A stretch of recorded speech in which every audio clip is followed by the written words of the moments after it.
बिस्मिल्लाहिर्रहमानिर्रहीम वबिही नस्तईन अल्हम्दुलिल्लाहि रब्बिल आलमीन वस्सलातु वस्सलामु अला सय्यिदिल मुरसलीन व अला आलिहि व सहबिहि अजमईन व मन तबिअहुम बि इहसानिन इला यौमिद्दीन। अऊज़ु बिल्लाहि मिनश शैतानिर रजीम। बिस्मिल्लाहिर्रहमानिर्रहीम।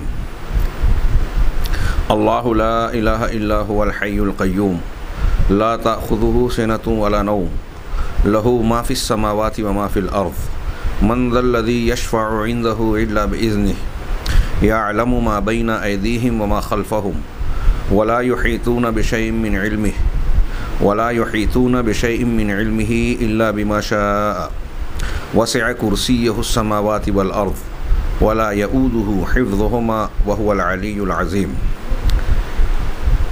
सामईन किराम, हम आयतुल कुर्सी को समझने के लिए गुज़िश्ता 2-3 दुरूस में इसके पहले फ़िक्रे अल्लाह ला इलाहा इल्लाहु की मानवियत, उसकी फ़जीलत और उससे मुताल्लिक़ा बाज़ ज़रूरी चीज़ों पर गुफ्तगू कर रहे थे। पहला जुमला अल्लाह ला इलाहा इल्लाहु कि अल्लाह, उसके सिवा कोई माबूद बरहक़ हकीकत में इबादत के लायक है ही नहीं। ये एक दावा है जिसके मुताल्लिक़ हमने गुज़िश्ता दुरूस में ये सुना कि ये दावा ही नहीं बल्कि इस कायनात की सबसे अज़ीम शान और सबसे बड़ी सच्चाई भी है। सबसे बड़ा अदल है, इंसाफ है। ज़ाहिर सी बात है कि जब ये सबसे बड़ी सच्चाई है तो इसकी ज़िद, जिसको हम शिर्क से ताबीर करते हैं, वो कायनात का सबसे बड़ा झूठ है। जब ये सबसे बड़ा इंसाफ है तो इसकी ज़िद यानी शिर्क कायनात का सबसे बड़ा जुल्म है। इन्ना शिर्का लज़ुल्मुन अज़ीम। अब ये दावा जब किया गया तो अल्लाह तबारक व तआला ने यूँ ही दावाए महज़ बयान नहीं किया कि बस ऐसे ही कह दिया और लोग यूँ ही मान लें, बल्कि हुज्जतों को इस दावे की तस्दीक के तौर पर ऐसी ज़बरदस्त और अज़ीमुश्शान हुज्जतें पेश की। हाँ, ये दावा है और अब इस दावे की आयतुल कुर्सी के आगे के मज़मून में ऐसी नाकाबिले तरदीद और इंतहाई वाज़ेह और रोशन दलीलें बयान की हो रही हैं कि ये अल्लाह रब्बुल इज़्ज़त की आगे रोशन और वाज़ेह दलीलें बयान हो रही हैं जो असल में अल्लाह रब्बुल इज़्ज़त की हमागीर और अज़ीमुश्शान गवाही का हिस्सा है। सबसे अज़मत वाली ज़ात की तरफ से सबसे अज़मत वाली बात पर गवाही है। सबसे अज़मत वाली ज़ात अल्लाह तबारक व तआला और सबसे अज़ीमुश्शान बात ला इलाहा इल्लल्लाह। इस पर ज़ाहिर सी बात है कि अल्लाह ने गवाही दी और ये अल्लाह की गवाही का हिस्सा है कि उसने मुख्तलिफ़ दलीलें इंसानों के सामने पेश की, ऐसी दलीलें कि जो किसी साहिब अक़्ल व इल्म के लिए काबिल तरदीद नहीं है बल्कि उसे कबूल किए बग़ैर चारे कार नहीं। अल्लाह तबारक व तआला ने किसी के लिए ये उज़्र छोड़ा ही नहीं कि बात समझ में नहीं आई, दलील की बुनियाद पर दिल मुतमईन नहीं हुआ। ज़बरदस्त इत्मीनान के अदिल्ला अल्लाह तबारक व तआला ने रोशन दलीलें फ़राहम की हैं। अल्लाह तबारक व तआला ने अपनी इन गवाहियों के ताल्लुक़ से सूरह आल इमरान की आयत नंबर 18 में इरशाद फरमाया, ये ला इलाहा इल्लल्लाह और उस कलमे की गवाही कि शहीद अल्लाहु अन्नहु ला इलाहा इल्लाहु वल मलाइकतु व उलुल इल्म क़ाइमन बिल क़िस्त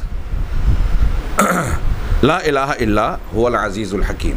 ये पूरी आयत है कि अल्लाह ने गवाही दी, अल्लाह ने गवाही आश्कारा कर दी कि कोई माबूद है ही नहीं, काबिले इबादत कोई ज़ात है ही नहीं सिवाय उस ज़ाते यगाना के वहदहु ला शरीक के, जो अदल के साथ तमाम कारखाने हस्ती में तदबीर व इंतज़ाम करने वाली ज़ात है, क़ाइमन बिल क़िस्त।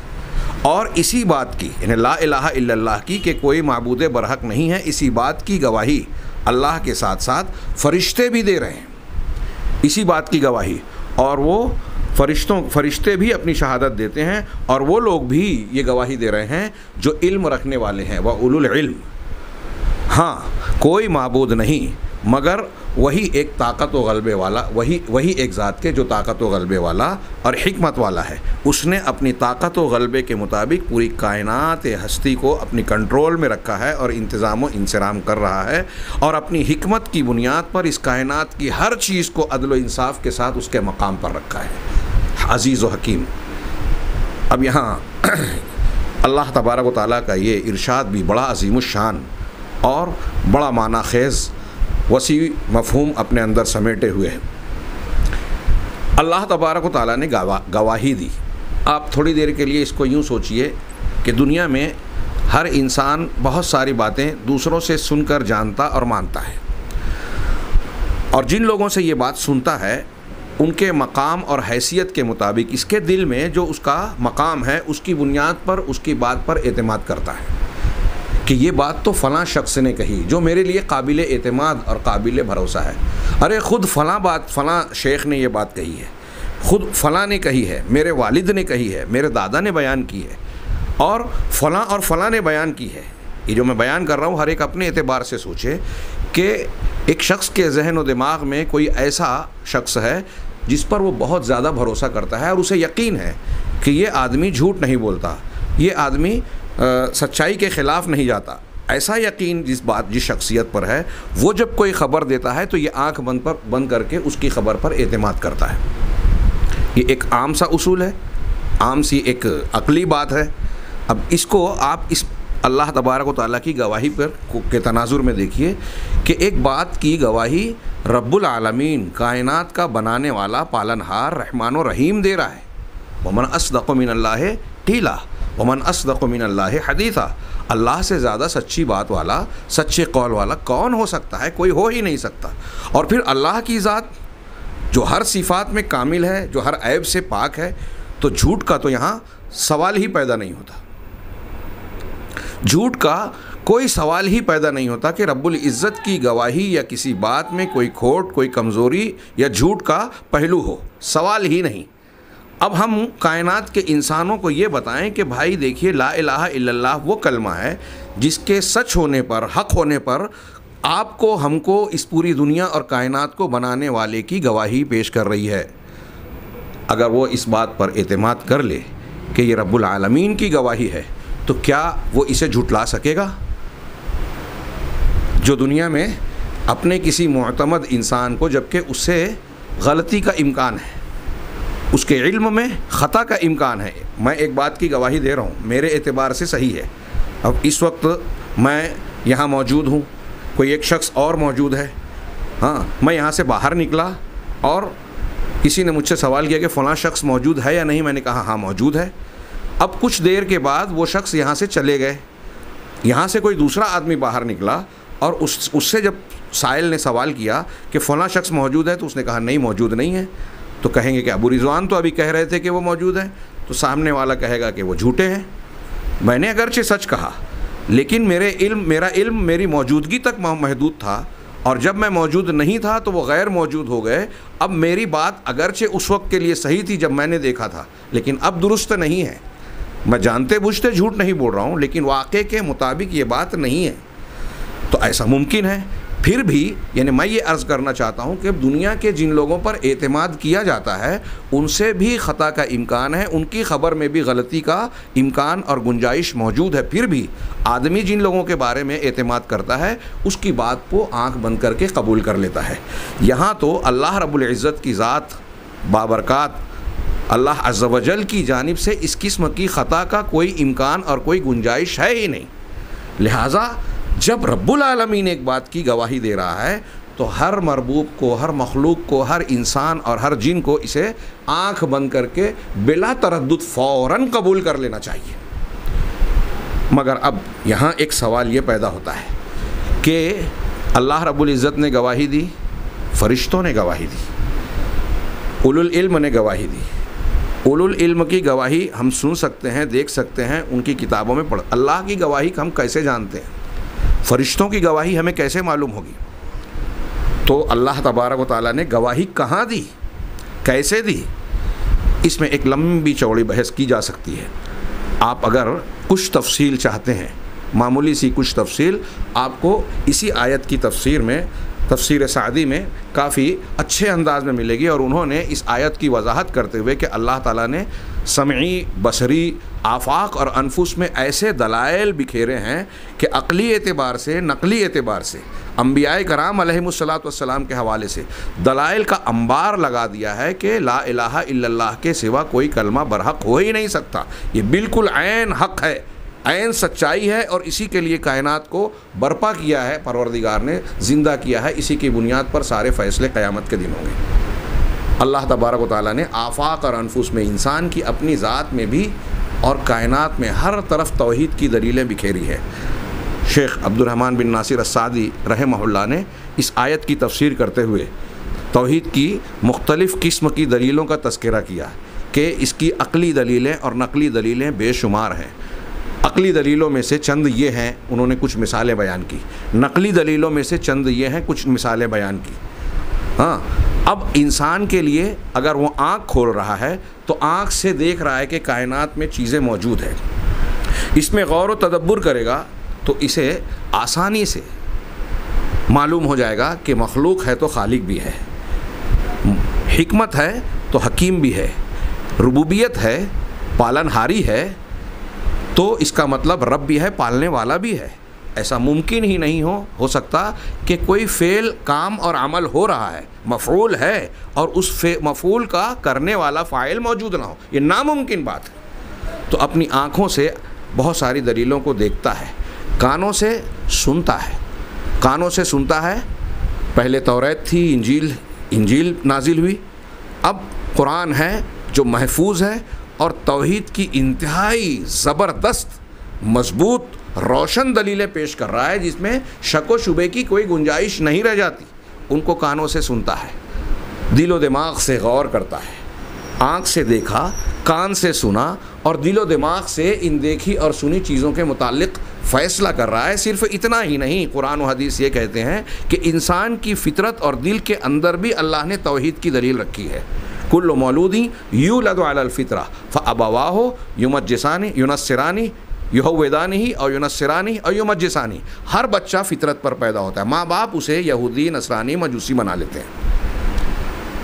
माँ बाप यहूदी बनाते हैं, जो यहूदी माँ बाप हैं बच्चे को यहूदी बना लिया, जो नसरानी माँ बाप है बच्चे को नसरानी बना लिया, जो मजूसी माँ बाप हैं उन्होंने मजूसी बना लिया।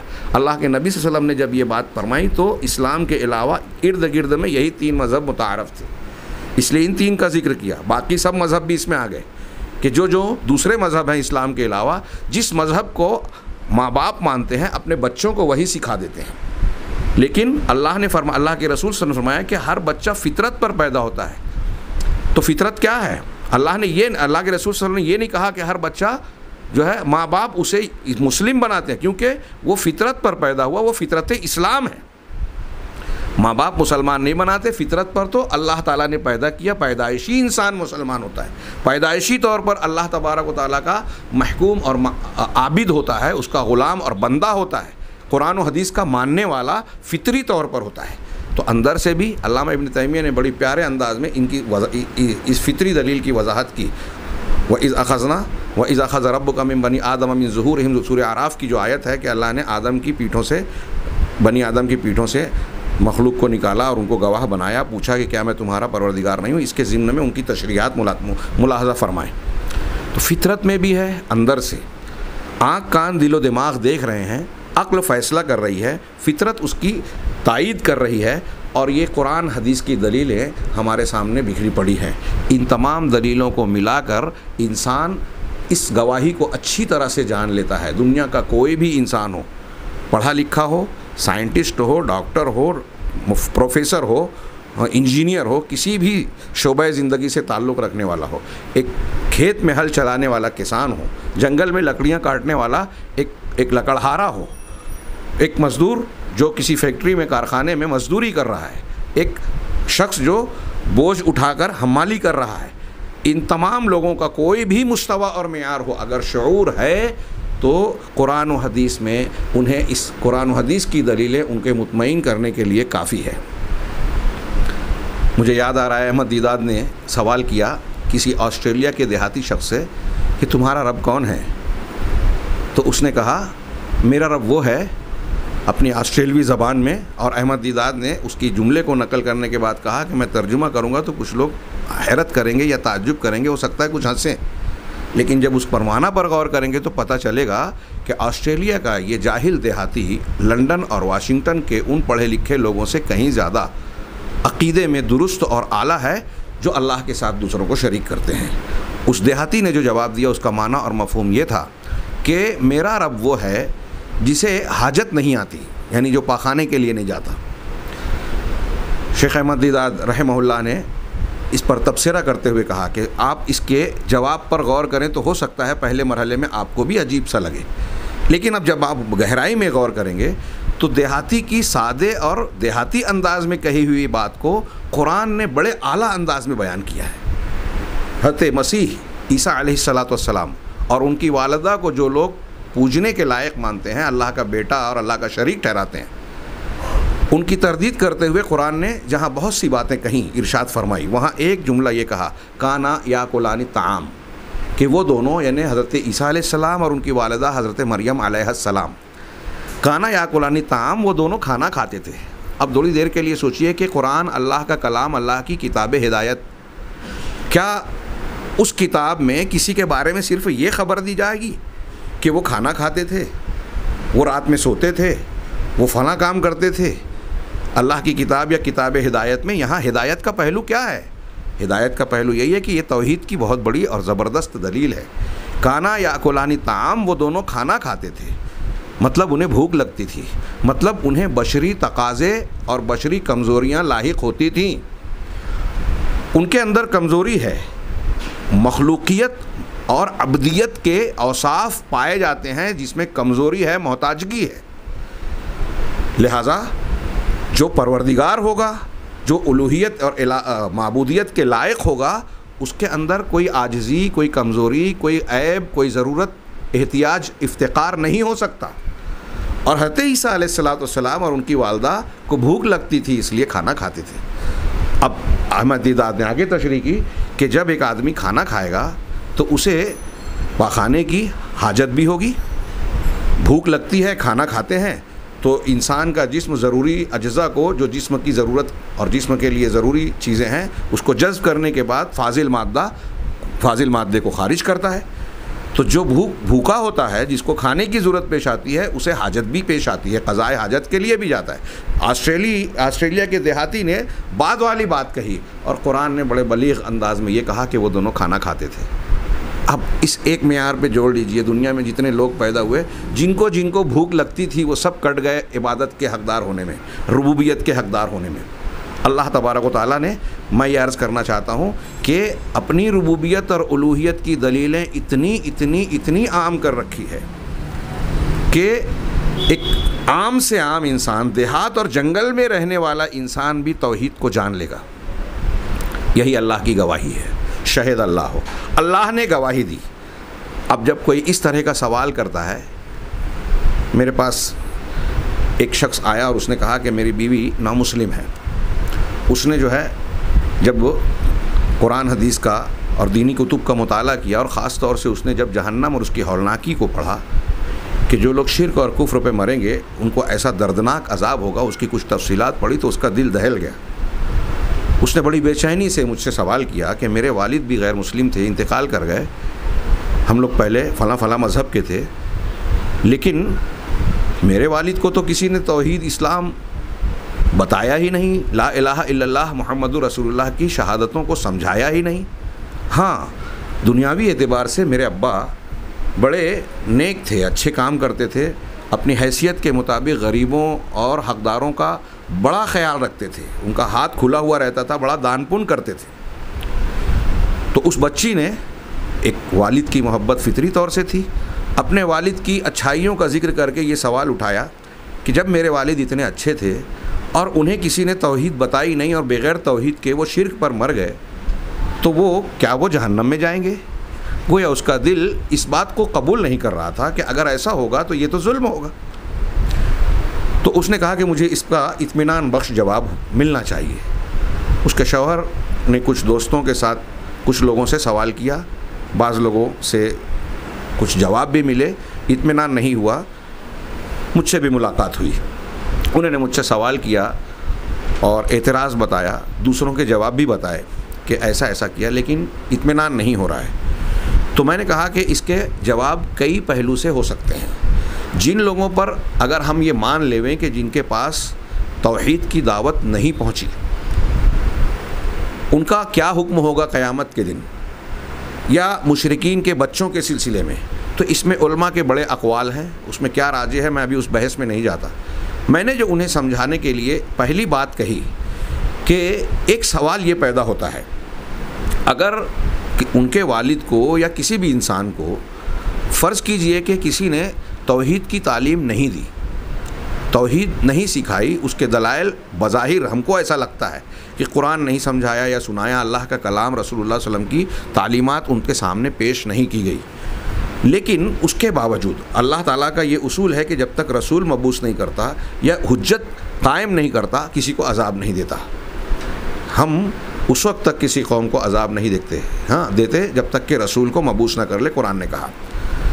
तो एक पहलू तो यह है कि अगर हुज्जत पूरी नहीं हुई है तो ये उस अल्लाह का मामला है और अल्लाह तबारक व तआला बेहतर फ़ैसला करने वाला है।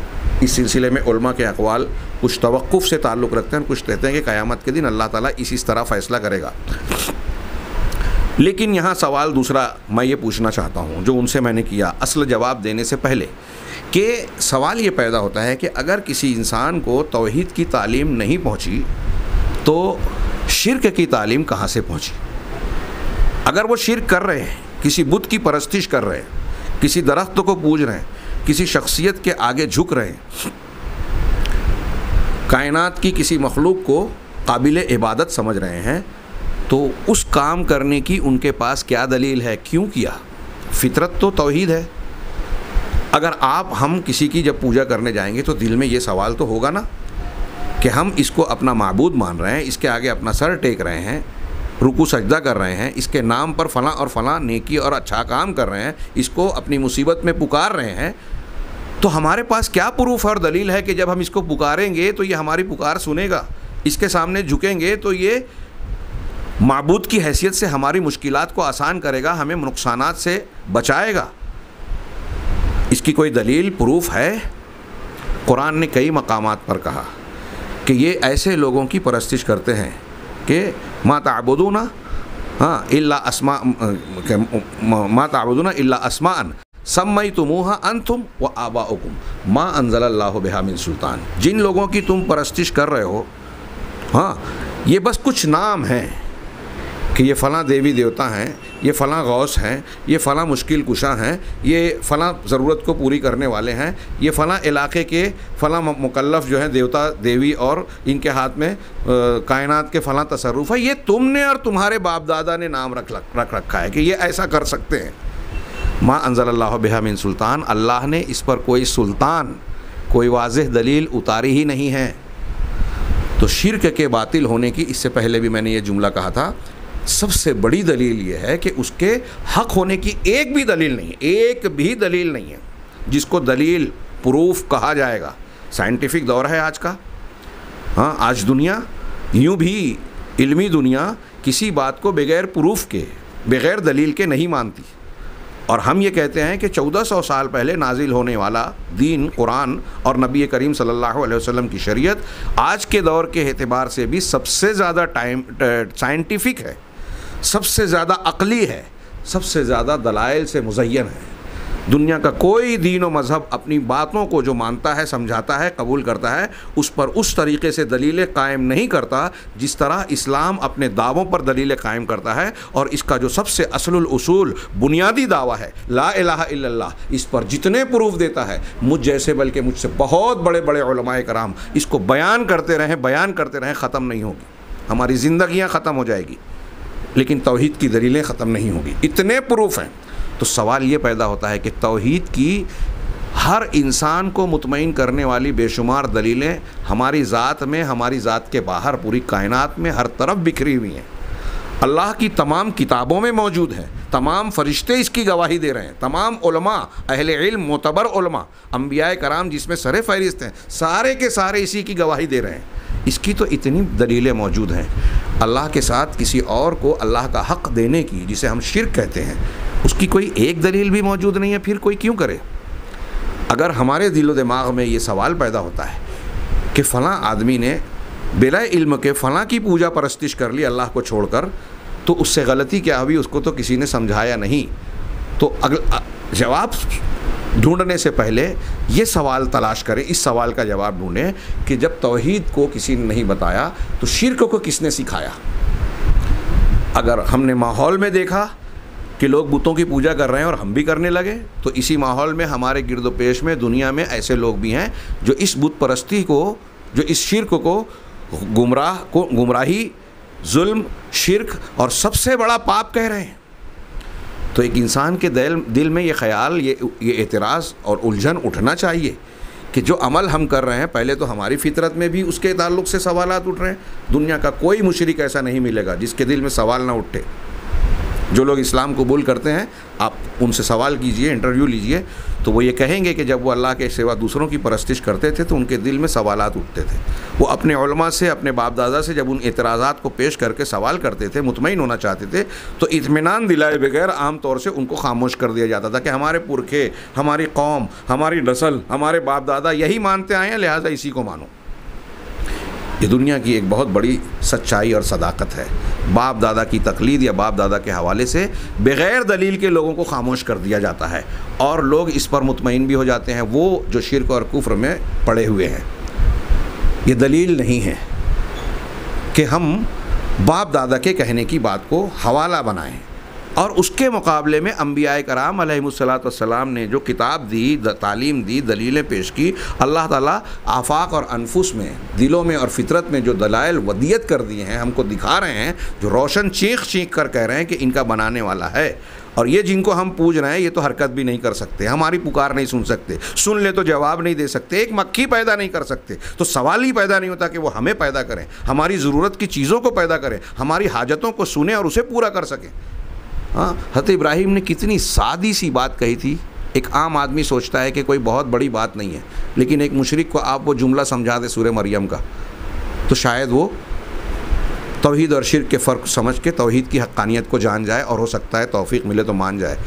या अबती लिमा ताअबुदू मा ला यस्मउ वला युबसिरु वला युग़नी अन्का शैआ, कि अब्बा जान, हज़रत इब्राहीम अपने बाप से मुखातिब हैं सूरह मरियम, अब्बा जान आप उसकी इबादत क्यों करते हैं जो सुनता नहीं है, हाँ, देखता नहीं है और आपके कोई काम भी नहीं आता। वला युग़नी अन्का शैअन, आपको कोई भी फ़ायदा नहीं दे सकता, किसी मामले में बेनियाज नहीं कर सकता। आप उसकी इबादत कैसे करते हैं, क्यों करते हैं? कितनी सादी सी बात है, छोटी सी बात है, लेकिन इस बात पर आप गौर कीजिए, इंतहाई ज़बरदस्त फ़ितरी दलील है। हर मुशरिक से पूछिए कि जो माबूद जिसको तुम पूज रहे हो वो देखता नहीं, सुनता नहीं, हाँ, और आपके कोई काम नहीं आ सकता, तो फिर इबादत का माना क्या है, क्यों इबादत कर रहे हो? एकदम वाज़ेह। तो खैर बात थोड़ी सी फैल गई, लेकिन बहुत ही अहम है। और मैंने इस आयत का जो हवाला दिया, इस आयत पर बाज़ उलमा ने बड़ी लंबी चौड़ी और अच्छी गुफ्तगू की है कि अल्लाह तबारक व तआला ने गवाही दी, समई दलीलें, आफाक और अनफुस की दलीलें और कायनात और फितरत की सारी दलीलें अल्लाह की गवाही का हिस्सा है। अल्लाह का एक नाम है अल-मुअमिन, अश-शहीद। मोमिन का माना जो अमन देने वाला है, आम तौर से ये माना ये किया जाता है। एक और भी माना है मोमिन का, अहले सुन्नत वल जमात के उलमा इसे बयान करते हैं, अक़ीदे की किताबों में आपको मिलेगा कि अल-मोमिन वो है जो सच्चे लोगों की सच्चाई पर दलील कायम करे और बताए कि ये सच्चा है। सच्चे नबी ने कहा कि मैं नबी हूँ, तो उसके नबी होने पर अल्लाह तबारक व तआला मोजज़ात का इजहार करता है, ऐसी दलीलें फ़राहम करता है जिससे पता चल जाता है कि वाकई ये सच्चे हैं। वो कहता है अगर अल्लाह की तरफ से ख़बर मिलने पर कोई पेशिंगोई करता है कि ऐसा ऐसा होने वाला है, तो जैसा नबी ने कहा वैसा ही होता है। ये वो नहीं करते, अल्लाह ताला करता है। क्यों? इसलिए कि वो अल-मोमिन है, सच्चों की सच्चाई की गवाही देता है। शहीद अल्लाह, अल्लाह गवाही दे रहा है, सच्चों की सच्चाई की गवाही दे रहा है, उनकी सच्चाई पर दलील कायम करके। अब आप तारीख़ पढ़िए तो जिन जिन अंबिया कराम ने जो जो दावा किया, सच्चे अंबिया ने, अल्लाह ताला ने उनकी तायीद की, उनकी मदद की, दुश्मनों पर गलबा दिया, उनकी दुआओं को कबूल किया। लोगों ने अपनी आँखों से देखा, बनी इसराइल आँखों से देख रहे हैं, यहाँ तक कि आले फ़िरौन ने, देखा। कहते मूसा ने पानी पे मारा और पानी के 2 बड़े पहाड़ की तरह टुकड़े हो गए, हिस्से बढ़ गए, बीच में दरिया के अंदर रास्ता बन गया, वो भी सूखा रास्ता। मूसा अलैहिस्सलाम पूरी कौम के साथ उसे पार कर गए। आले फिरौन आए और दोनों पानी के दोनों तौदे मिल गए और दोनों सब के सब गर्काब हो गए। आँखों से देखा। ये नबी के सच्चे होने की दलीलें अल्लाह ने आँख से भी दिखाई, कानों से सुनवाई और दिलो दिमाग से महसूस करने वाली दलीलें भी समझाई। ऐसी बेशुमार दलीलें। और जिन लोगों ने झूठी नबूवत का दावा किया, कहा जाता है कि मुसैलमा कज़्ज़ाब बनु हनीफ़ा का, उसने नबूवत का दावा किया। तो एक वाक़या नकल किया अल्लामा कुर्तुबी वग़ैरह ने कि उसने कहा, उसकी कौम के लोग आए और कहा कि आप अल्लाह के नबी हैं? कहा हाँ। कहा हमारे कुएँ का पानी बहुत कम हो गया है, आप कुछ दुआ कर दीजिए कि आपकी दुआ और आपकी बरकत से पानी ज़्यादा हो जाए। उसने कहा चलो मैं दुआ करके अपना लुआब उसमें डालूँगा, थूकूँगा और इंशाअल्लाह पानी बढ़ जाएगा। वो आया, उसने जो दुआ की, उसके बाद अपना लुआब जब डाला तो जो पानी था वो भी सूख गया। ये अल्लाह की गवाही थी कि ये झूठा है। मिर्ज़ा ग़ुलाम अहमद कादियानी ने जितनी पेशीन गोइयाँ की, जितनी कि ऐसा होने वाला है, मौलाना सनाउल्लाह अमृतसरी और हमारे दरमियान में जो झूठा है वो सच्चे के ज़िंदगी में मर जाएगा। ये मर गया, 40 साल के बाद मौलाना सनाउल्लाह अमृतसरी की वफ़ात हुई। पादरी आथम 1 साल में मर जाएगा, उसके बाद कई साल ज़िंदा रहे। उसने कहा पंजाब में ज़लज़ला आने वाला है अगले 2-4 दिनों में। 10 साल तक उसकी इस पेशीन गोई के बाद ज़लज़ला नहीं आया, 10 साल तक पंजाब में। जो पेशीन गोई की सब गलत साबित हुई। अल्लाह की तरफ से यह गवाही थी कि ये झूठा नबी है। और जनाब मोहम्मद रसूलुल्लाह सल्लल्लाहु अलैहि वसल्लम ने अपनी ज़िंदगी और हयात तय्यबा से मुताल्लिक़ जिन पेशीन गोइयों किया, लोगों ने अपनी आँखों से देखा। बद्र की रात आप कह रहे हैं हाजा मसरा फ़ुलानिन, हाजा मसरा फ़ुलानिन, हाजा यहाँ फ़लाँ मारा जाएगा, यहाँ फ़लाँ पछाड़ा जाएगा, यहाँ फ़लाँ को कत्ल किया जाएगा। दूसरे दिन जंग हुई और जिसको जहाँ बताया था उसका वहीं कत्ल हुआ, वहीं मारा गया, मुशरिकीन मक्का और सरदारान कुरैश में से। ये अल्लाह की गवाही थी कि तुम इसने नबी, सच्चे नबी ने जो बात कही वो बिल्कुल वैसे ही हो रही है जैसे बताई थी। आज हम देख रहे हैं कि आपकी कितनी पेशीन गोइयाँ हम आज बरत रहे हैं, महसूस कर रहे हैं। उम्मत में फ़िरक़े होंगे, हो गए, आपस के इख्तिलाफ़ होंगे, हो गए, इल्म उठा लिया जाएगा, जहालत आम हो जाएगी, ज़िना आम होगा, कत्ल बढ़ जाएगा। क़यामत की निशानियाँ जो दरमियानी हैं, हम रोज़मर्रा कितनी निशानियों को देख रहे हैं। आपने कितनी बातें साइंसी और जिस्मानी बताई थी, आज साइंस की और जदीद तहक़ीक़ात ये मानने पे मजबूर है कि 1400 साल पहले जनाब मोहम्मद रसूलुल्लाह सल्लल्लाहु अलैहि वसल्लम ने या कुरान ने जिन हक़ानियतों को अपने अदिल्ला के ज़िम्न में बयान किया था वो बिल्कुल सच्ची और सही साबित हो रही हैं। ये अल्लाह की गवाही है। इस तरह से मैं अगर गुफ्तगू करता जाऊँ तो कई दुरूस सिर्फ़ अल्लाह की गवाही के मुख्तलिफ़ पहलुओं पर इस पर गुफ्तगू हो सकती है। शेख अल्लामा इब्न अबिल इज़्ज़ रहमहुल्लाह ने शरहुल अक़ीद तहाविया में इस आयत पर क़दरे बहस की और बताया कि अल्लाह की गवाही कैसी होती है। अल्लामा सादी ने और दूसरे उलमा ने भी इस पर बहस की। जो शख्स मज़ीद तफसील जानना चाहता है और इल्मी ज़ौक़ रखता है तौहीद के इल्म का, उसे इन किताबों की तरफ और इन तशरीहात की तरफ ज़रूर रुजू करना चाहिए और इसका मुताला करके जहन नशीन करना चाहिए। तो अल्लाह ताला ने ये गवाही दी, फ़रिश्तों ने गवाही दी। कैसे पता चला? अल्लाह ताला गवाही दे रहा है कि फ़रिश्ते भी गवाही दे रहे हैं। अल्लाह तबारक व तआला की गवाही को के साथ साथ फ़रिश्तों की गवाही को अंबियाए कराम ने और अल्लाह की किताबों ने हमारे सामने पेश किया। ये सच्ची गवाहियाँ उस गवाही की तस्दीक कर रही हैं। फिर फ़रिश्तों की गवाही फ़रिश्तों के आमाल से भी है, जो कायनात के निज़ाम में हमको अगरचे नज़र नहीं आता, लेकिन वो निज़ाम को अल्लाह के हुक्म से अंजाम दे रहे हैं। बारिश का फ़रिश्ता, मौत का फ़रिश्ता, हाँ, और पहाड़ के फ़रिश्ते, इनका तज़किरा कुरान व हदीस में मौजूद है। वन्नाज़िआत ग़रक़ा वन्नाशितात नस्ला नाशितात नश्ता, और ऐसी कुरान की कई आयतें हैं जिनसे ये मालूम होता है, तफसीर को अगर मिला कि इनसे मुराद फ़रिश्ते हैं कि कायनात के निज़ाम को अल्लाह तबारक व तआला के हुक्म से हर हरकत व सकनात को फ़रिश्ते अंजाम देते हैं। जिनको जिस काम पर मामूर किया गया वो काम अंजाम दे रहे हैं। यफ़अलून मा युअमरून, जो उनको हुक्म दिया गया वही करते हैं। अल्लाह फ़रिश्तों का मोहताज नहीं है, लेकिन ये उसकी कुदरत कामिला का इजहार है, उसकी हिकमतों का। इसमें बहुत से पहलू हैं कि उसने एक मखलूक फ़रिश्तों को नूर से पैदा किया जो इंसानों के मुकाबले में ताकतवर हैं, जिसमें बुराई का शायबा नहीं है, और बहुत सी खुसूसियात हैं। वो भी गवाही दे रहे हैं कि अल्लाह के सिवा कोई माबूद बरहक नहीं। और उसके बाद उलुल इल्म भी गवाही दे रहे हैं। अहले इल्म, शेख नासिर अस्सादी हफ़िज़ रहमहुल्लाह ने, अल्लामा इब्न क़य्यिम ने और दूसरे बहुत से उलमा ने इस आयत को इल्म और उलमा की फ़जीलत में बयान किया। और इस ख़ास तौर से ये भी बयान किया कि इस आयत से ये भी पता चलता है कि इल्म बड़ी फ़जीलत की चीज़ है और इल्म में सबसे बेहतरीन इल्म, सबसे ज़बरदस्त इल्म ला इलाहा इल्लल्लाह का इल्म है, जिसकी गवाही अल्लाह दे रहा है, जिसकी गवाही फ़रिश्ते दे रहे हैं, और वो लोग जिनको अल्लाह ताला अहले इल्म कह रहा है। और इससे ये भी पता चलता है कि अहले इल्म का क्या मकाम है अल्लाह के नज़दीक, सच्चे अहले इल्म का, कि अल्लाह ने अपनी और फ़रिश्तों की गवाही के साथ उनकी गवाही का तज़किरा किया। अल्लामा इब्न क़य्यिम कहते हैं कि अगर फ़रिश्तों के बाद दुनिया में अहले इल्म के अलावा किसी और की फ़जीलत होती तो अल्लाह ताला उनका ज़िक्र करता, लेकिन यहाँ अहले इल्म का ज़िक्र किया। तो अहले इल्म की भी फ़जीलत मालूम होती है और इल्म की भी फ़जीलत मालूम होती है, और उस इल्म में सबसे अहम इल्म की फ़जीलत पर रोशनी पड़ती है कि वो ला इलाहा इल्लल्लाह का यानी तौहीद का इल्म है, सही अक़ीदे का इल्म है। और जो इस इल्म से महरूम है वो दुनिया के सबसे आला, सबसे अरफा इल्म से महरूम है, सबसे बड़ी सच्चाई को जानता ही नहीं है, जो बहुत बड़ी, बल्कि अगर देखा जाए तो पूरी कायनात भी किसी इंसान को मिल जाए लेकिन वो तौहीद से महरूम है तो वो सबसे बड़ा महरूम और सबसे बड़ा गरीब इंसान है, सबसे ज़्यादा मफलूक और महरूम शख्स है।